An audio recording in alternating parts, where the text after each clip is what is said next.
أشهد أن محمدا رسول الله. أشهد أن محمدا رسول الله. حي على الصلاة. حي على الصلاة.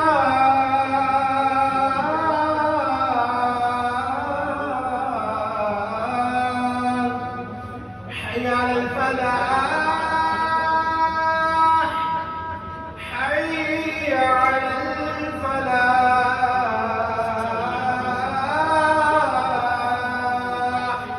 الله أكبر الله أكبر.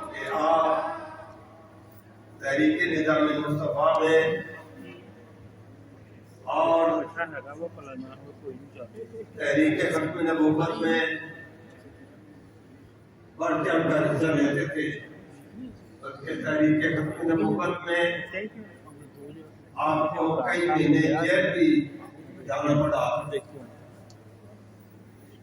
وہ اس وقت حالات بھی ایسے تھے، لیکن آپ نے مردانہ باد ان تمام چیزوں کا مقابلہ کیا اور شروع سے لے کر زندگی کے آخری لمحے تک اہل سنت و جماعت کے پلیٹ فارم پر آپ نے عظیم کام کیا۔ جب انگلینڈ میں بھی تشریف لائے تو یہاں بھی آپ نے رشدی کا فتنہ اور کئی فتنے ہوتے ہیں، ہر موقع پر آپ نے اپنی پوری کوشش فرمائی اور مسلک کے حق اہل سنت و جماعت کی طرف سے پوری نمائندگی کی، ترجمانی کی۔ مرکزی جماعت اہل سنت میں بھی آپ بانیان میں تھے، بڑا ہمیشہ عظیم کام سر انجام دیا، اور اس وقت بھی مرکزی جماعت اہل سنت یو کے آپ ہی کے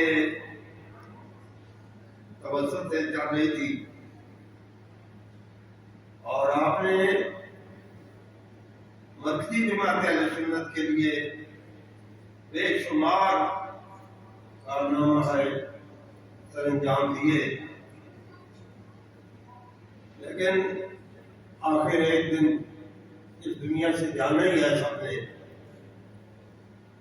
وہ وقت سب پہ آنا ہے، لیکن آپ کا سب سے بڑا کمال یہ ہے آپ نے کوئی جائیداد نہیں بنائی، کوئی بینک بیلنس نہیں بنایا، کوئی آپ نے کسی طرح کی کوئی مارکیٹ وغیرہ نہیں بنائی جو آمدن کا ذریعہ ہو۔ اگر بنایا ہے تو یہ اللہ کا گھر لے کر دے گئے ہیں، آج یہاں لوگ نمازیں پڑھ رہے ہیں، ثواب انہیں دیتا۔ دوسرا، ہمارے پاس دین کا کام کرنے کے لیے آپ نے اپنے صاحبزادے وقار احمد صاحب کو اور مصطفیٰ بیگ صاحب کو، دونوں حضرات عالم بھی باکمال ہیں اور مسلک اہل سنت و جماعت کے لیے عظیم کام کر رہے ہیں۔ اللہ تعالیٰ ان کو ان کے مشن کو مکمل کرنے کی توفیق عطا فرمائے۔ یہ اتنی محنت کر رہے ہیں وقار صاحب بھی کہ ان کو آرام بھی صحیح طور پر نہیں مل سکتا۔ ایک ہی کام نہیں ہے بلکہ کئی کام انہوں نے اپنے ذمہ لیے ہیں، ہر وقت یہ خاص کر کے مسلک کے اہل سنت و جماعت کے لیے کوشاں رہتے ہیں۔ آج ہماری مرکزی جماعت اہل سنت کیونکہ تقریباً اکثریت حضرات یہاں موجود ہیں جو انہوں نے اس عظیم جماعت کو بنایا اور چلایا تھا، ہم سب ان کی دعا کے لیے یہاں آئے ہیں۔ تقریر کرنا مقصد نہیں تھا، صرف یہ بتانا ہے کہ وہ اپنی پوری زندگی اسلام کی خاطر، اہل سنت و جماعت کی خاطر، دین کی خاطر لگا کر گئے ہیں۔ اللہ تعالیٰ ان کی اس سعی کو قبول فرمائے، اور یہ جو پودا یہاں لگا گئے ہیں اللہ تعالیٰ اس کو برآمد فرمائے، اور ہمیں بھی اسی مشن کے مطابق زندگی گزارنے کی توفیق عطا فرمائے۔ ہماری